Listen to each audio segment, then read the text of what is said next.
All right, ladies and gentlemen, welcome to MacroAce with your host, Tony, of also the head financial analyst at FinancialJuice.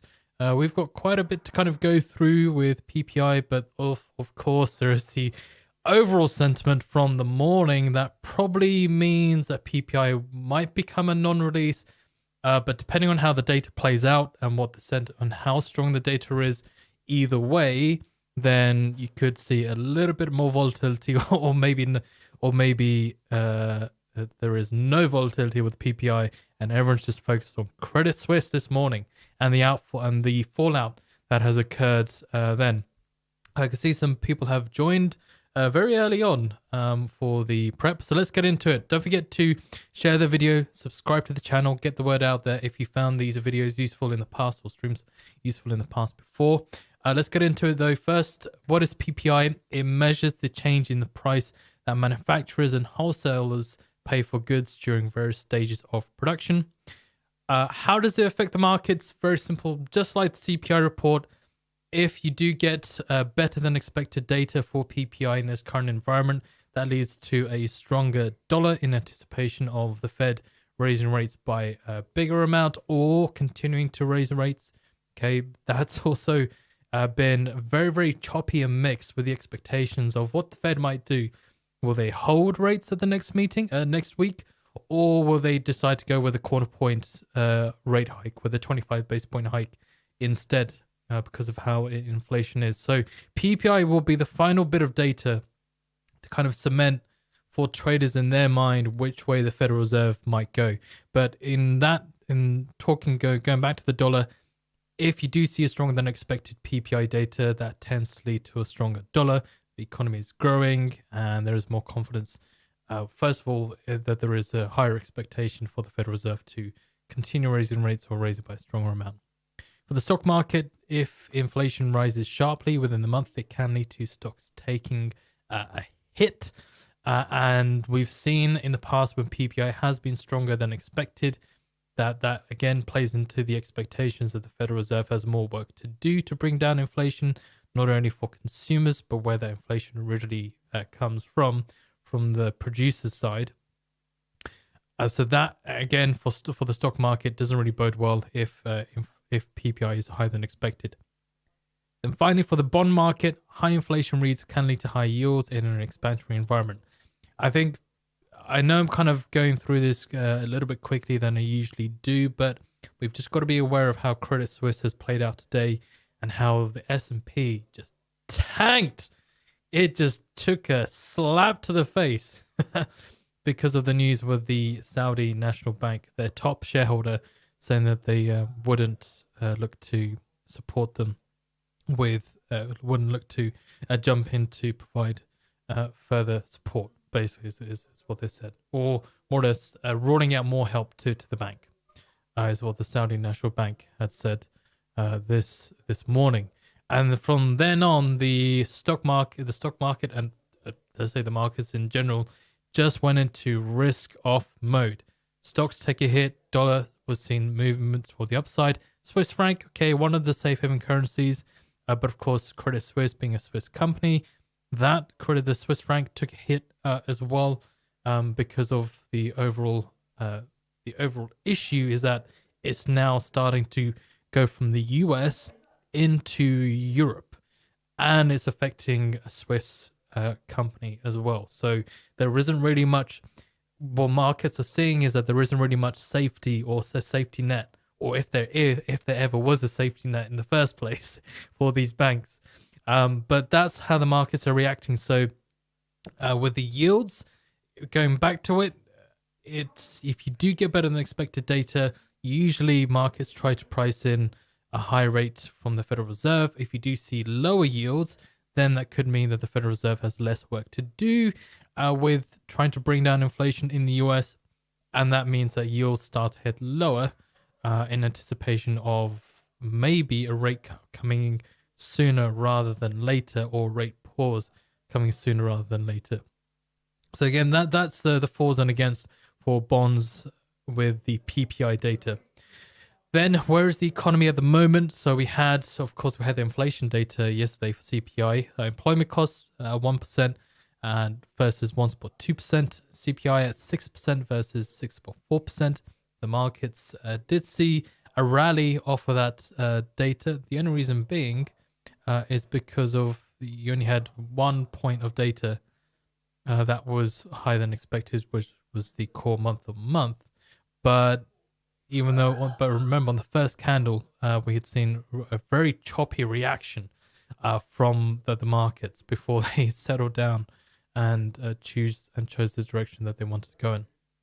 So then you had core CPI at 5.5% versus 5.6%. ISM manufacturing prices paid at 51.3 versus 44.5. ISM services prices paid. Again, a key point of contention for the Federal Reserve when dealing with inflation is the services side of the economy. ISM services prices paid at 65.6 versus 67.8. Productivity 1.7% versus 3%. Import prices minus 0.2% versus 0.4%. Export prices 0.8% versus minus 2.6%. And of course, the last we had with PPI was at 6% versus the prior of 6.2%. Core PPI at 5.5 versus 5.6%.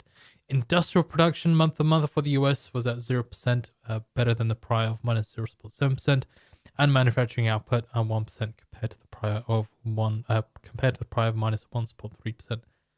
So all these data points here are just showing you how strong are the inflationary pressures within the US, particularly in the manufacturing side and the services side of the economy, and how are these businesses that are producing these goods, and then of course the companies that buy those goods and sell it on to consumers, how are they affected overall. So you've got a little bit of a mixed picture.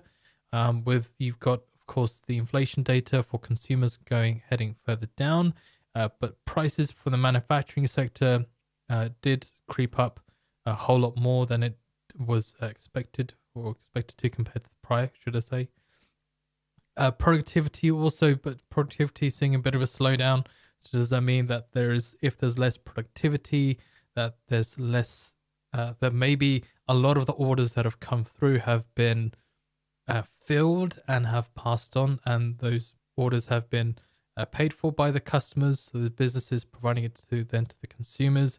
Or does it mean that actually productivity is falling off if businesses aren't able to deal with high rates of interest?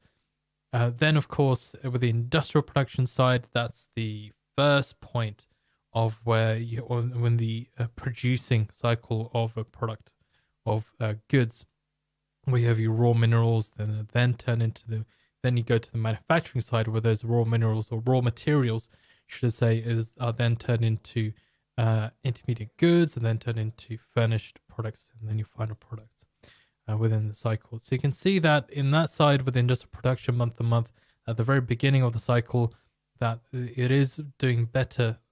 It is better than it was previously, but still, not completely out of the red area there. And the manufacturing output, you can see, doing much better than it previously did in the prior data. So could that mean that for the producer price index, that the strength or because producers there's more output and more industrial production, that could keep the PPI data, that could make the PPI data sticky to try and bring down? That's one way to look at it. But if we've seen overall how the PPI data has been, we can see that there has been a nice general decline overall. So further into the PPI data result, what else does it show? So you've got your crude goods, intermediate goods, and your finished goods. Part of, you can see, as when I was talking about crude goods, so your baseline of goods, your wheat, cattle, soybeans, column crude. Intermediate, you've got your flour, feed, auto parts, and fabric, and then your finished goods like your laptops and your fuel oil and furniture. So that's where inflation matters the most at that stage. All right, the previous report then for the month to month. So most of January's advance is attributable to a 5% jump in prices for final demand energy. The index for final demand goods moved up 1.2% in January, the largest increase since rising 2.1% in June 2022. And a major factor in the January rise in prices for final demand services was the index for hospital outpatient care, which jumped 1.4%. Then the sentiment then. Oh boy.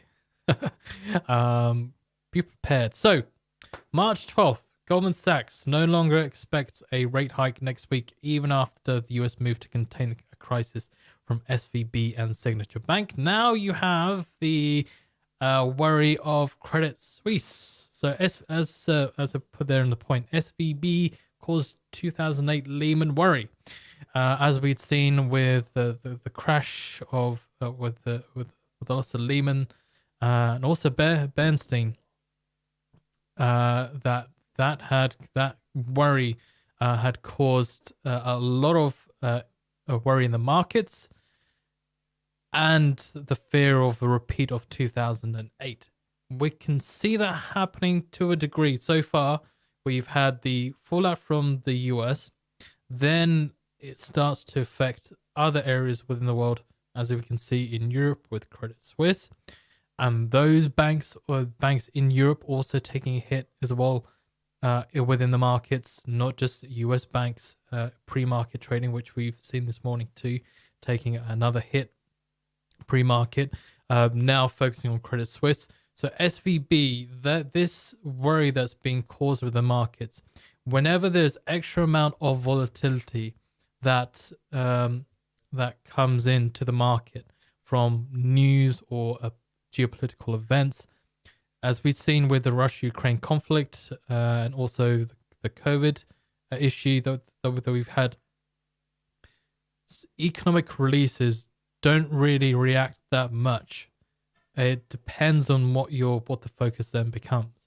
So that's the only reason why I'm saying that, is that PPI might not be able to might not have that much reaction as we'd seen in the past. The CPI data that we had yesterday, okay, data was in line as with expectations, but you never saw a strong amount of movement as it had done in the past when data had come in line with expectation. It whipsawed.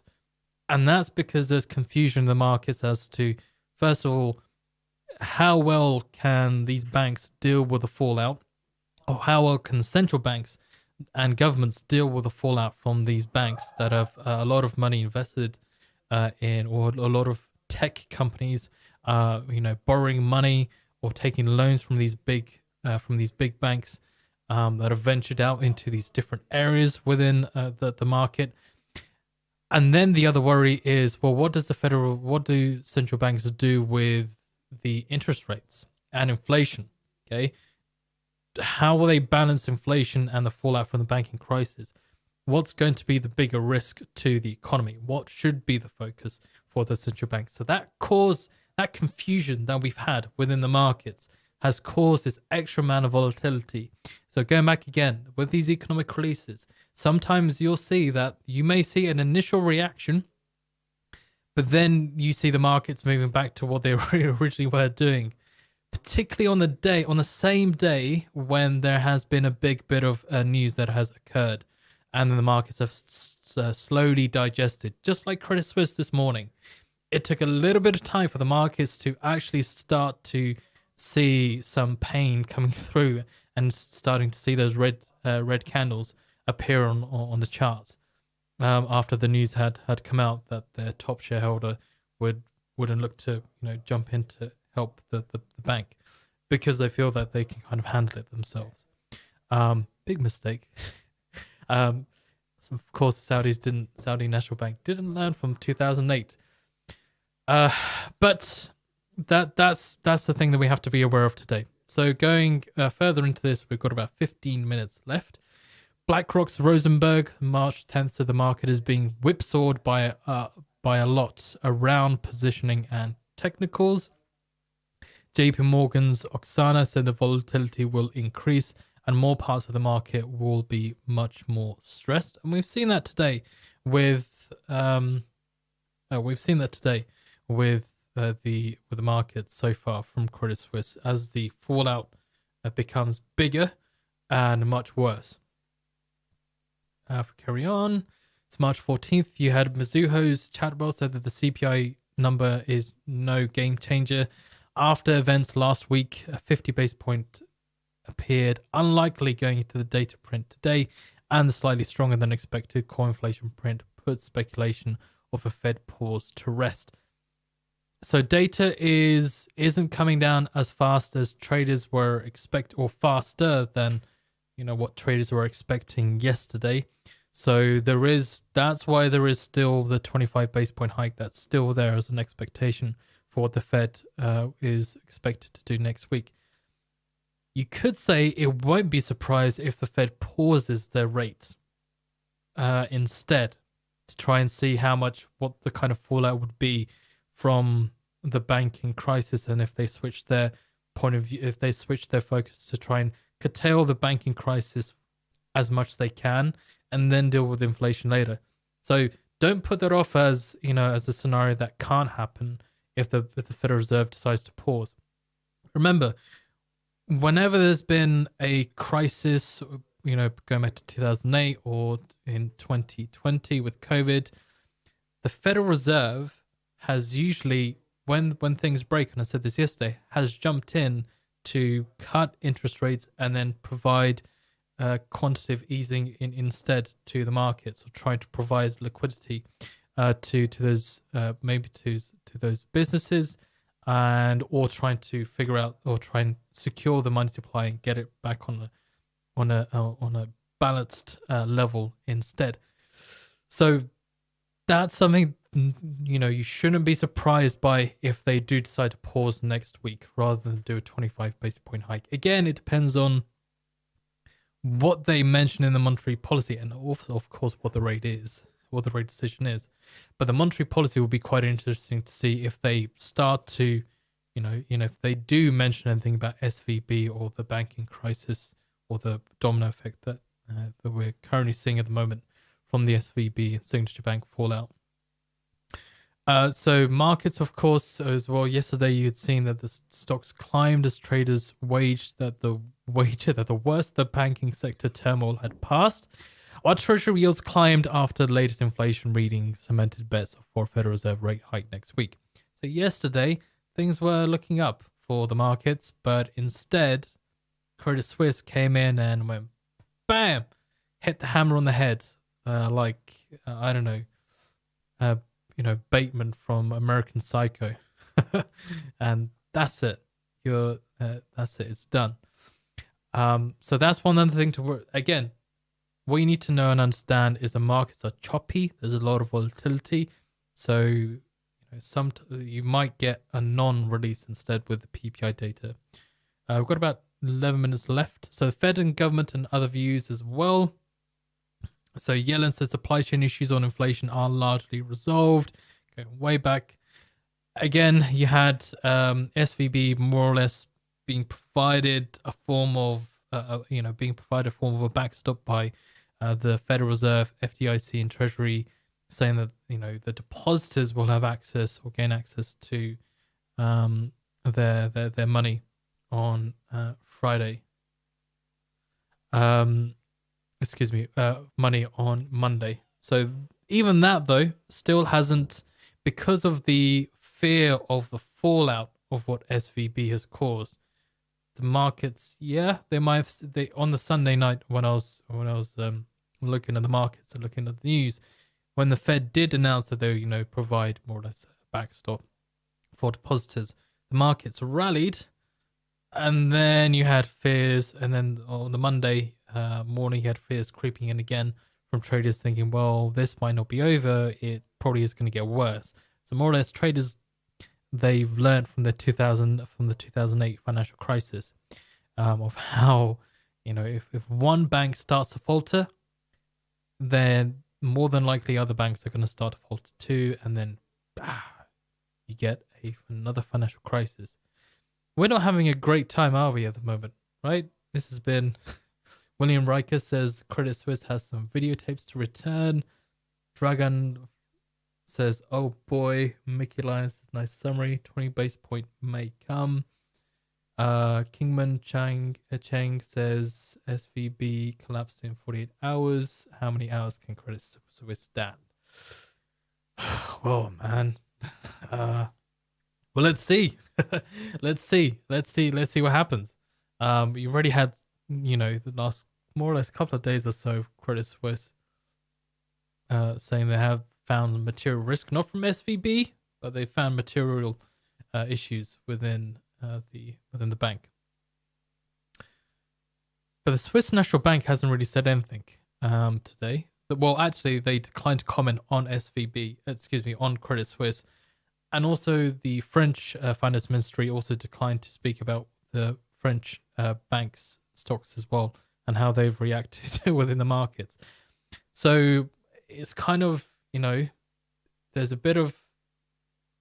there's not so much smoke and mirrors, but there is a bit because the big boys aren't really saying anything when you kind of want them to say something. But maybe there isn't anything because they're not sure how to handle it yet. Or they're trying to handle it and they don't want to give any details away in case they spook the markets if they haven't done enough. March 13th, Biden says no losses will be, and this is important for a point, no losses will be borne by taxpayers. That was something that was positive for the stock market on March 13th, and they took it that in a positive way, but again, still not enough to kind of calm down the markets. Shipping container prices is also something to be aware of too for PPI data. If that's also starting to come down, then that means that the alleviation in producer prices is also expected to come down too. So the triggers then for the economic release, we've got about 8 minutes. So month to month with a high of spot 5% and a low of spot 1%. And then the year on year with a high estimate of 5.6% and a low of 5.1%. Core month to month with a high of spot 5% and a low of spot 2%. Core year on year with a high of 5.4% and a low of 4.7%. So again, just like CPI yesterday, the ranges what economists are expecting for the high and low estimates are quite tight. They're not really leaving that much room. And again, if they're expecting inflation to be stickier for consumers, but also for the producer side, then it doesn't. Then that means that the figures could, if there is a surprise, then it could cause some extra volatility within the markets. But if it's more or less in line with expectation, you could see a positive reaction that the Fed might not have to do that much work. But then, if there is no blowout figure either way, the markets might just have a bit of a reaction and then focus on what the banking sector is doing instead and just carry on that way. So here's the last release that we had. So last time round. So of course not going back on the January the 18th. So if we look at, so this is about 10 seconds before the release of prior to then. So we look at the S&P, dollar yen, and 2-year bond price. So PPI data comes out and it comes in lower than expected. So the dollar had seen a weakening off the back of that data, and you can see there was a 0.4 deviation off of the back of that PPI data. So similarly to ourselves, what we'd want to, well, overall, actually, you'd seen PPI coming in lower, barring the core PPI month on month was as expected. So what you're looking for, a strong reaction from the markets, okay, either way, is you'd want all the data to be going in one direction, okay, and then you would see a stronger reaction that we've seen in the past. But if the data is mixed, expect more of a whipsaw reaction. But if the overall data is in one direction and you maybe have a couple of points of data that are in line with expectation or present opposite bit of data, then you could still see a stronger reaction in one direction, but in the direction of which way the data has gone. If it's higher than expected, then you could see worse. You could see a bearish reaction from the S&P, and then for the dollar, if it's higher than expected, you'd see the dollar cease movement towards the upside. So that's one thing we've got to be aware of. I think we're looking at a 0.2 deviation at least for the PPI year on year, and the 0.1 deviation for the rest, for the other figures, in either direction, whether it's higher or lower, to get a stronger reaction. Kind of skip forward as well. We've got about 4 minutes left. I want to go through the deviations quickly now. Oh, that's important to go through. Let's bring that here. So we've got the dollar yen, S&P, bring up the deviations. Yeah, here we go. Right.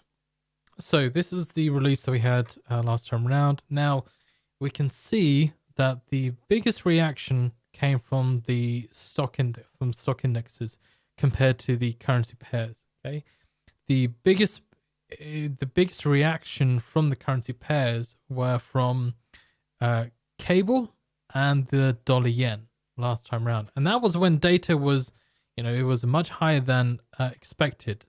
That was when data was much higher than expected overall. I showed the wrong video there. So whoopsie. That is my bad. So ignore that video that I'd shown you there. So what it had, this is how the markets reacted. Apologies for that. So the data, you can see that it was much higher than expected, and the markets didn't take too kindly to that. So again, data needs to go in one direction rather than showing more of a mixed picture, which we can kind of see here. Okay, most of the data was lower than expected, but there's one point of data that was as expected. So it wasn't a clear cut, it wasn't a clean slate of data in one direction. So you'd seen more of a choppy reaction here.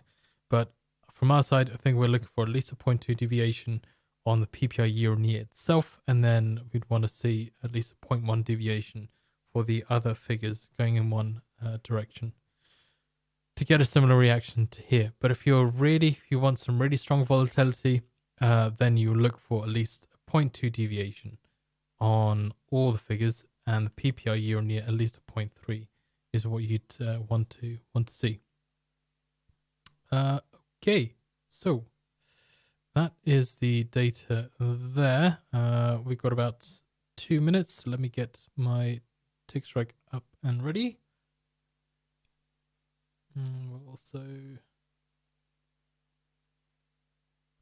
So again, I'll just repeat it again. We might not see too much reaction from the release itself if the main focus at the moment is on the banking sector and Credit Suisse. Okay, 1 minute to go.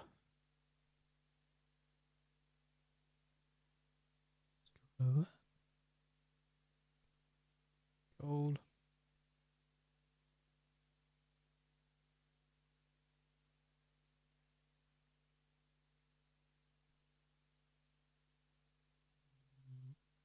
Where is it? Okay, that's what I needed. One price. Here we are. All right. Okay. All right. Let's see what happens. We're going to. Okay, 10 seconds.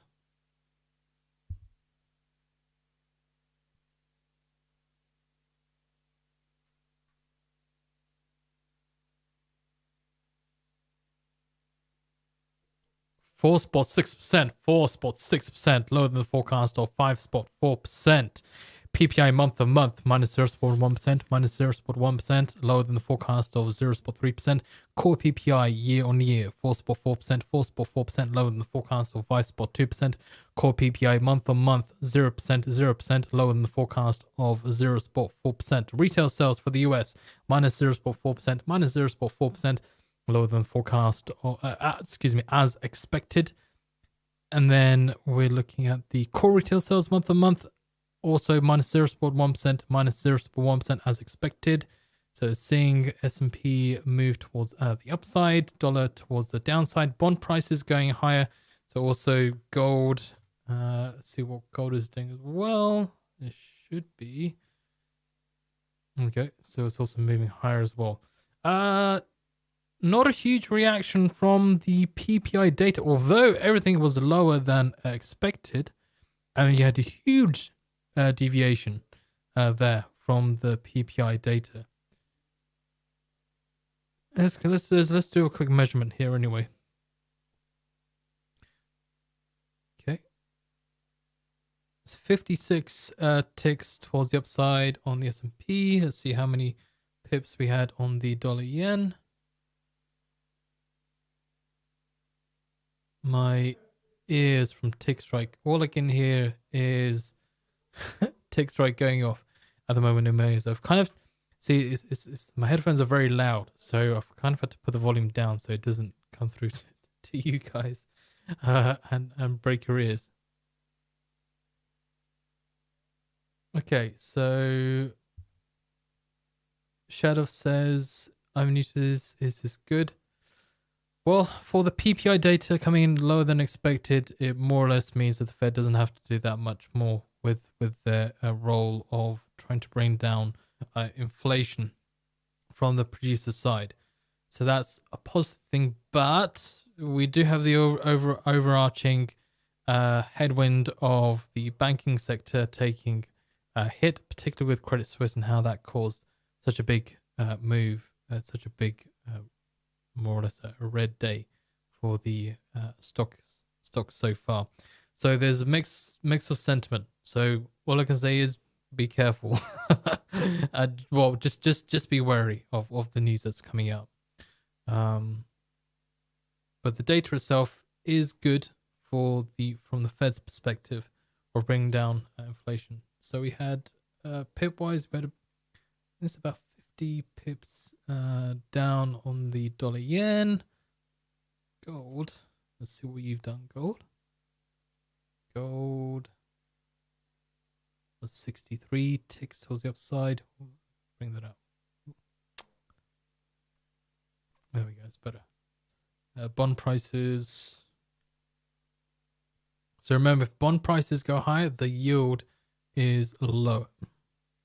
Okay, 45 ticks there. So remember, the two-year bond is the most sensitive to interest rate decisions. It's on the charts.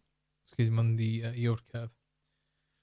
Okay, let's just be there. Let's also look at GBP/USD cable, because that's the second largest reactor to PPI in the past from what we've seen. Okay.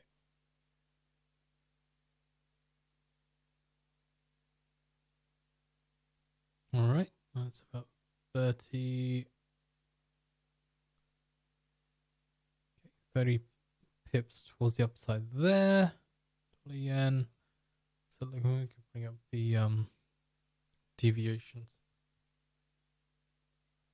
again. So don't forget, if you're looking at the website at the moment in live real time on FinancialJuice. So FinancialJuice is a live voice and text service if you've never heard of us before. And here is the website. Let me just close TICKSTRIKE for now.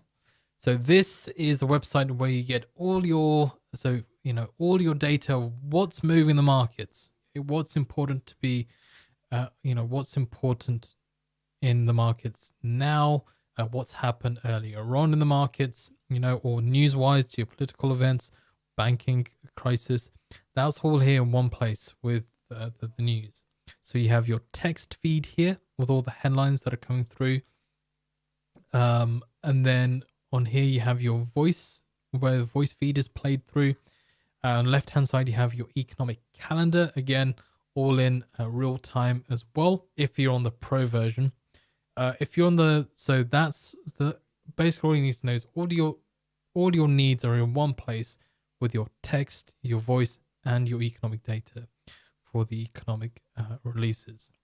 Okay, and also here we have our need to know market risk, which basically makes you aware of what are the risks to the session ahead, what's already happened, or what could happen, depending on what the news is. What the news has been like for the rest. If there are any potential events that are expected to happen that have come out of the blue from nowhere. If it is a surprise Fed meeting, if they do that over SVB or the banking crisis. So that's here all in one place with FinancialJuice. Now, remember, a voice and text service is something that's used by the big boys at the investment banks, okay, the big players.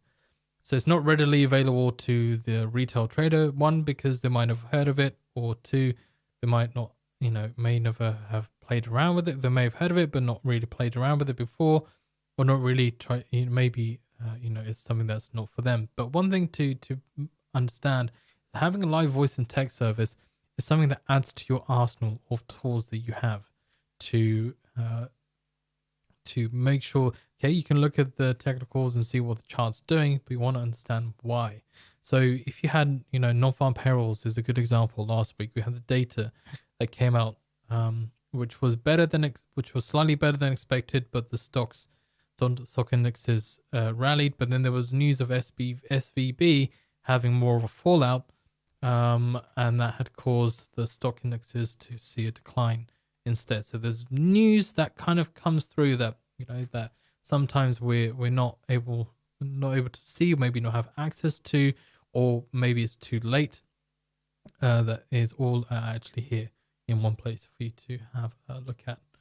So now with the with FinancialJuice, so you can get a 7-day free trial of the pro version. Now you don't have to sign up to the pro version. You can still use the light version of FinancialJuice, which is completely free, but there is a 10-second delay. You do get advert banners that do appear. But if you're new to using a live voice and text service, then have a play around with the light version first. See if it's something that you can try. What you got to do is just try and understand how it's kind of used, right? And how you can use it for yourself. And then you can have a trial with a play around with a 7-day free trial, and then, kind of upgrade your experience a bit more. And if you want to go pro, fully pro and subscribe, then yeah, you go for it. Totally down to you. But of course, if you're not used to using a voice or text service, get used to it first. See if it's for you. If it isn't, that's fine. But you still have the live version of FinancialJuice there available to use. But make sure if you do want to sign up to the pro version, make sure you do sign up with an account, FinancialJuice. Then when you and then you'll have a button saying Go Pro here. First, you make sure you verify your account via your email. When you go pro, you've paid for your subscription. Go back to the website here, and then just log out, and then log back in again, and that acts as like a verification. Okay, you are now pro. Otherwise, it'll stay stuck on the non-pro version. So if you see this with this logo here, then you are pro. Okay, and it won't say delayed there either, the pro version. Okay, so that is FinancialJuice. I've put a link there for you to have a little play ahead with. We have, don't forget, tomorrow, we're not done. We have ECB. Okay, we have the ECB rate decision tomorrow as well. Let me get the link out for you on here, and let me, if I can pop it out.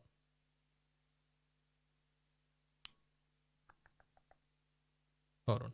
Oh, of course, don't forget, if you've enjoyed this video so far, to like the video, subscribe to the channel, share it, get the word out there. If you found the video useful, if you found the stream useful, the information useful. If you haven't, tell me why. That'll be very good for me to understand why things are not working. But here you go. Here's in the chat. That's for tomorrow, the live stream of the ECB rate decision. But yes, so that's FinancialJuice. Now TICKSTRIKE. Let me bring up TICKSTRIKE again. Who in the chat here has used TICKSTRIKE? A lot of people are saying thank you in the chat. But yeah, so again, so who here has heard of TICKSTRIKE, or have if you've come across it or heard of it, at least. If you haven't, then, well, let me explain that to you. So what TICKSTRIKE is, it allows you to monitor, or allows you to see how much buying or selling momentum that there is within different assets. That includes Forex, crypto. You also have your futures, your stocks as well, your internals like your VIX as well.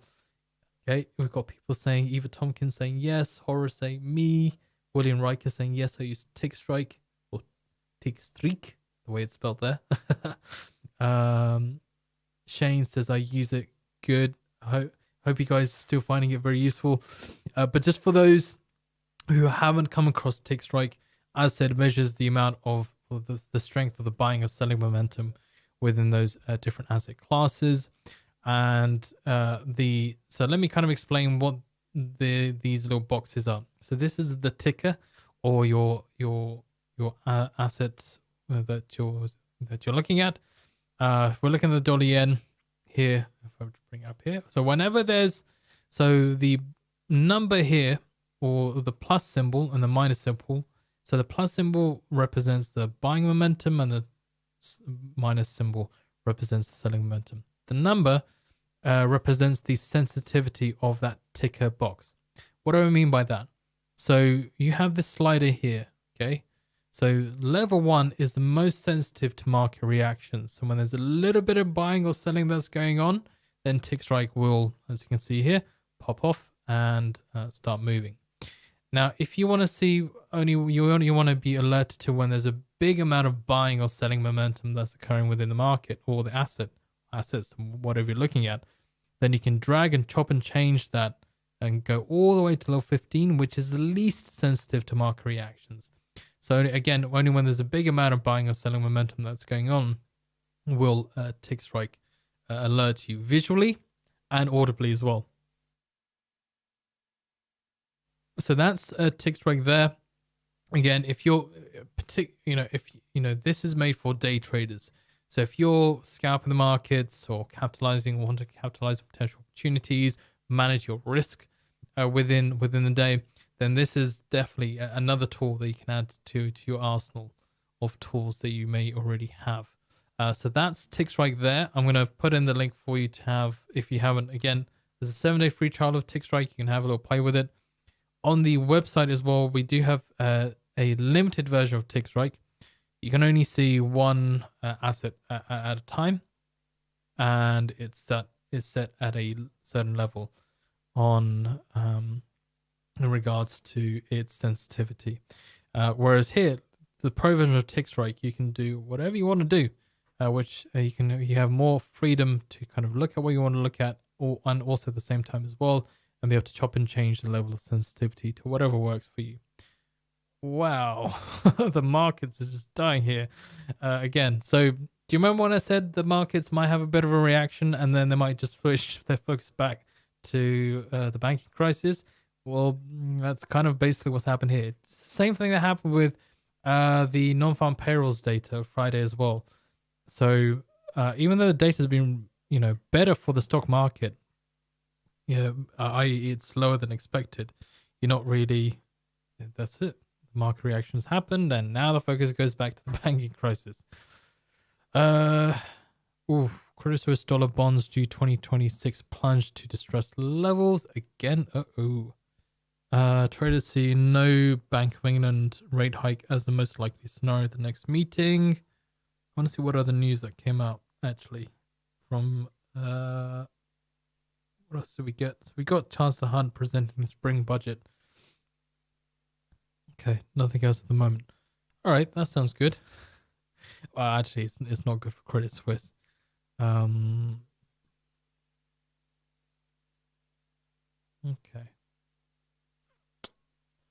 All right. Anyways, so that is TICKSTRIKE there. Also MacroAce, where we get the deviations for the economic release. That is completely free for you guys to have a look at.